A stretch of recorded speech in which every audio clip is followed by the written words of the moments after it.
The microphone dropped from Billie Holiday's hand as she saw her. A young girl with cerebral palsy, confined to a wheelchair but singing along to every word of God Bless the Child. The sight was so moving that Holiday couldn't continue her performance at Detroit's Fox Theater. Instead, she made a decision that would create the most emotional 15 minutes in jazz history and leave every person in that audience forever changed by what they witnessed. If you've ever wondered about the power of music to transcend all barriers and touch the human soul in its purest form, please subscribe to our channel, because tonight we're telling the story of one magical evening in 1955 that proved why Billie Holiday was more than just a singer. She was a healer of hearts. December 12, 1955. The Fox Theater in Detroit hummed with anticipation as nearly 2,000 jazz enthusiasts packed every available seat for what was billed as Billie Holiday's Christmas special. The venue itself was magnificent, a palatial movie palace built in the 1920s with ornate Baroque architecture that made every performance feel like a royal command. Holiday had specifically requested this intimate setting over the larger venues available, wanting to create what she called a conversation with my people, rather than a distant spectacle. The evening began like countless others in Holiday's career. She emerged from the wings wearing her signature white gardenia pinned behind her left ear, the flower catching the amber spotlight like a beacon of elegance against her dark skin.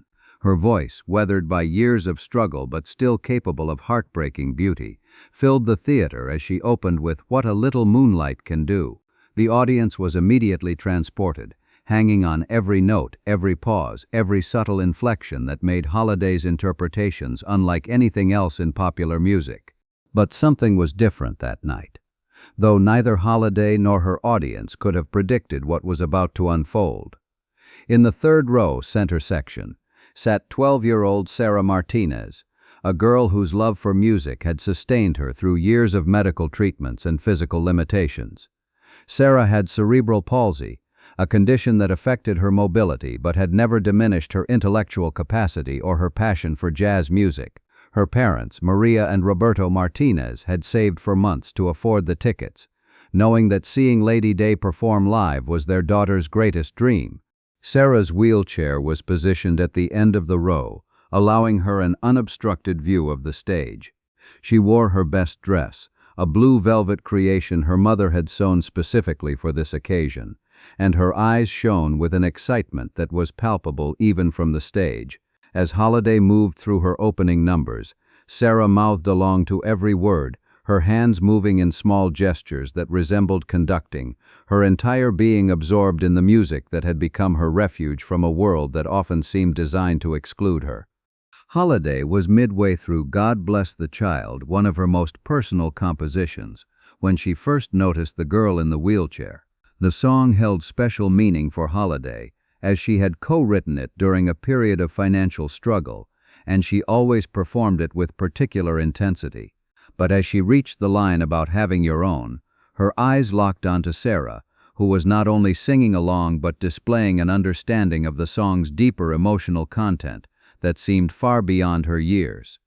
The effect on Holiday was immediate and profound. Here was a child who faced daily challenges that most people couldn't imagine, yet she had found solace and strength in Holiday's music. The singer could see in Sarah's face the same expression she recognized in her own mirror during the darkest periods of her life. The look of someone using music as a lifeline, as a way to transcend circumstances that threatened to overwhelm the spirit. What happened next defied every convention of professional performance.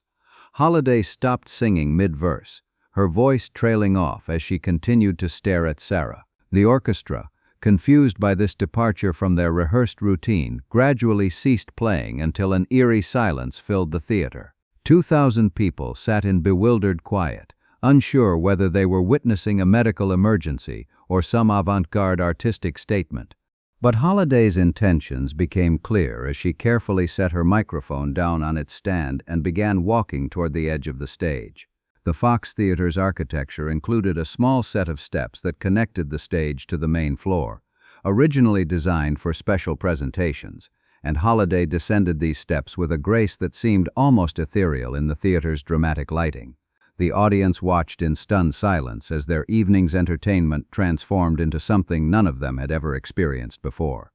As Holiday approached Sarah's row, the girl's parents instinctively moved to create space, though they remained close enough to provide assistance if needed. Sarah herself appeared transfixed, her eyes wide with disbelief as her musical idol walked directly toward her. The theater remained in absolute silence, 2,000 people collectively holding their breath as they witnessed something that would become legendary in jazz folklore.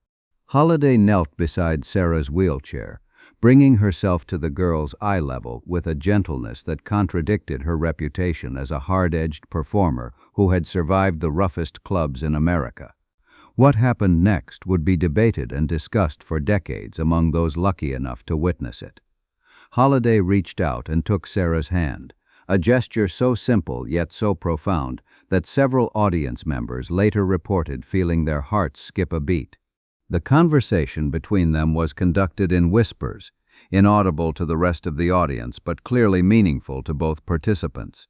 Sarah's face transformed from surprise to pure joy, while Holiday's expression showed the kind of maternal tenderness that few people ever witnessed from the usually guarded performer. Those close enough to observe noted that Holiday seemed to be asking Sarah questions about her favorite songs, and the girl responded with animated nods and gestures despite her physical limitations. But what came next elevated the evening from memorable to miraculous. Holiday stood and addressed the audience directly, her voice carrying clearly through the theater without the aid of amplification. She explained that she had met someone very special, who had reminded her why music truly mattered. Then she asked Sarah a question that would change everything about the evening's remaining performance. The question was whether Sarah would like to hear a special song, one that Holiday had never performed publicly before. It was a lullaby she had written years earlier during a particularly difficult period in her life. A song about finding hope in the darkest moments and believing that tomorrow could bring unexpected joy. Sarah's enthusiastic yes was visible to everyone in the theater, and Holiday smiled with genuine warmth as she made her way back to the stage. What followed was unlike anything in Holiday's extensive performance history. She retrieved her microphone and began singing the previously unheard lullaby, but she directed every note toward Sarah, maintaining eye contact with the girl throughout the entire song. The melody was hauntingly beautiful, with lyrics that spoke of overcoming obstacles and finding strength in unexpected places. Holiday's voice, always capable of conveying deep emotion, seemed to reach new levels of expressiveness as she sang for an audience of one while 2,000 others listened in rapt attention. The effect on the audience was immediate and overwhelming.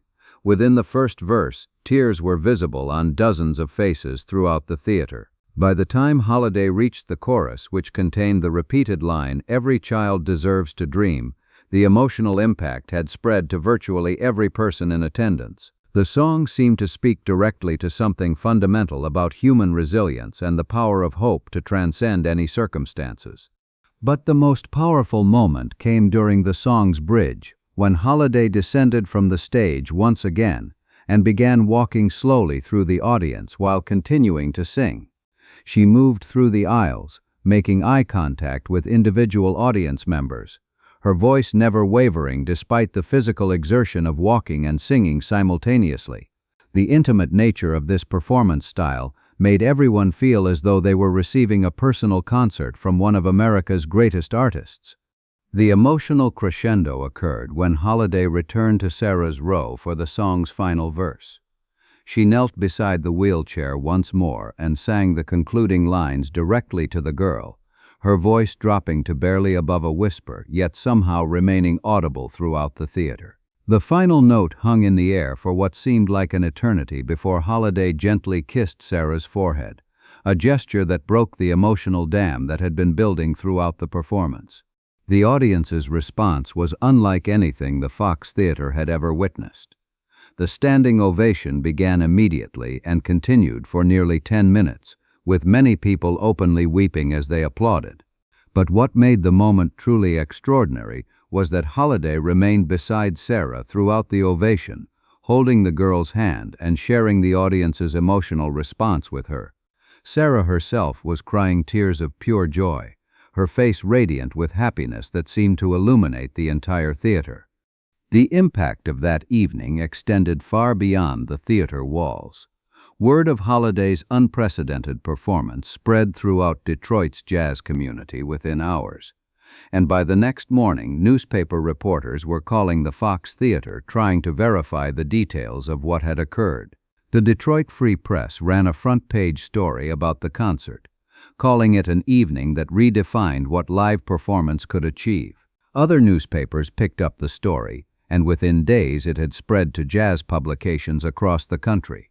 More significantly, the concert had a profound effect on Holiday herself. Those close to her noted a change in her demeanor following the Detroit performance, as though connecting with Sarah had reminded her of music's capacity to heal and inspire.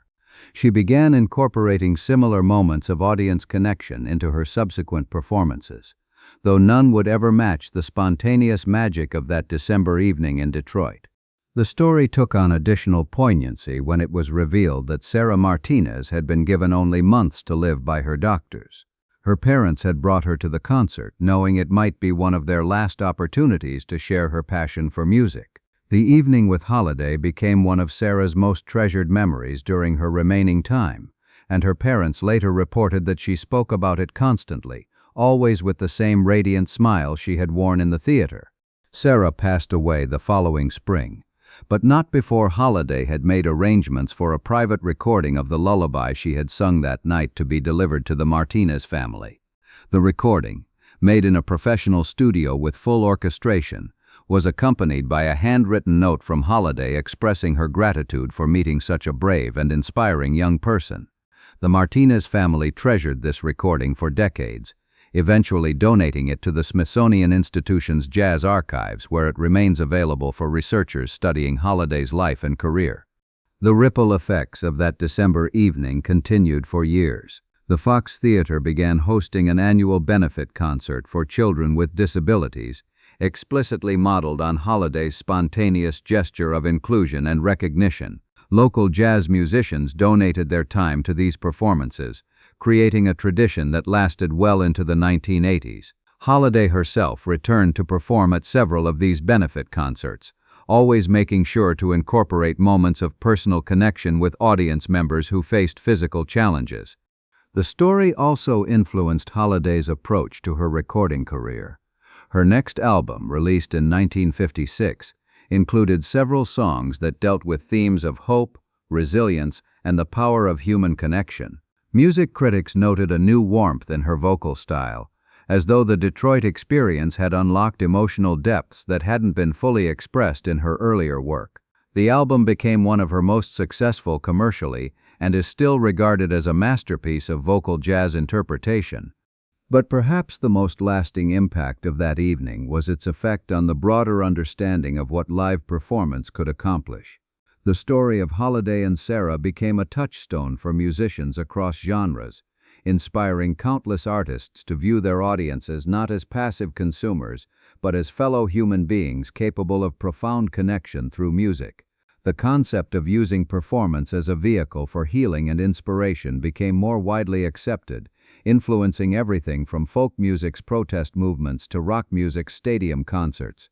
Years later, when jazz historians attempted to document the most significant moments in the genre's development, the Detroit concert consistently appeared on their lists, not because of any musical innovation or technical achievement, but because it demonstrated music's capacity to transcend entertainment and become something approaching the sacred.